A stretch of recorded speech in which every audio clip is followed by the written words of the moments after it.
few years ago, my daughters sort of left home and didn't need me anymore so much. You know, when you get kids, that happens as they get a little older. And I found I was a little lacking of something in my life. I wanted to do something different. What attracted me to the planes, I think, was my father was always keen on us flying model planes when I was a little kid. Unusual for those times. He was quite a proactive dad and spent a fair bit of time with his kids. And he always wanted to be an aeronautical engineer, and he couldn't do that because he couldn't go to uni. He had to go and work. So it was sort of an unfulfilled thing of his that I sort of carried on much later in life. So there's sort of a deep sort of reason to do it, as well as just something that's fun. But I think those two reasons together tended to make me sort of, jump in overboard. There was it wasn't just like buy a plane and have fun. It was like quite an emotional thing, like, buying a plane, remembering what I did with Dad and then wanting to make more of that.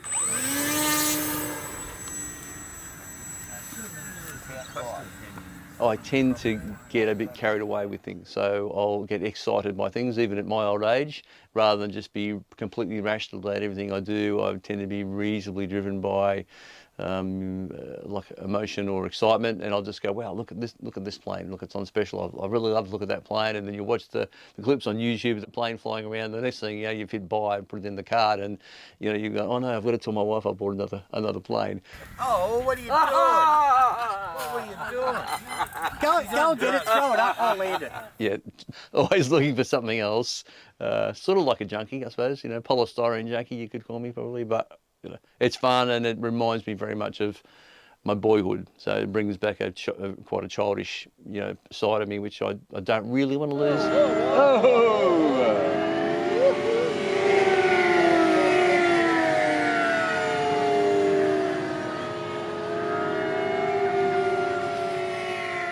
Which can happen, like especially going through that middle age of your life. There's a whole lot of stuff that sort of feels like you've got to bury the childish spark, because the spark's a distraction from what you really have to do as a provider. I mean, it sounds very old-fashioned, but I'm an old guy. But you do have that sense of, I'm here to be a good dad, be a good parent, provide for my kids. And to be honest, there's very few things that I do that aren't really quite deeply rooted to my childhood experience. That comes everything. My attitude toward marriage, my attitude towards how I want to raise my kids, what I want for them, without being too intrusive. It all starts from, things that I saw or understood that I saw when I was a young fella. Didn't appreciate then. You don't appreciate that stuff until you have your own kids, and you also really have a close look at your parents and the parenting style. They both passed away in 2017, which magnifies it even more, to start realising what excellent parents that they both tried to be. So.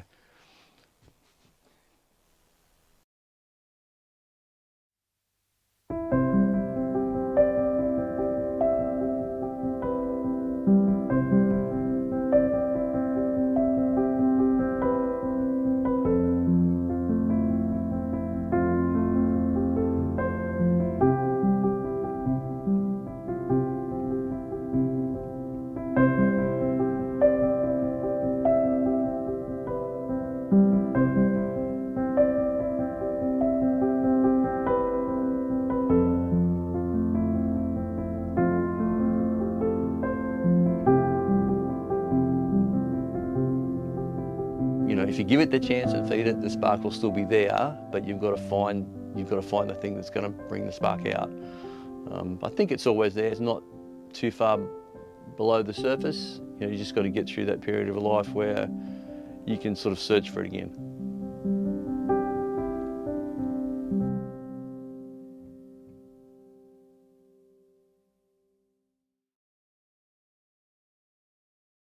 Look at it, still wobbly.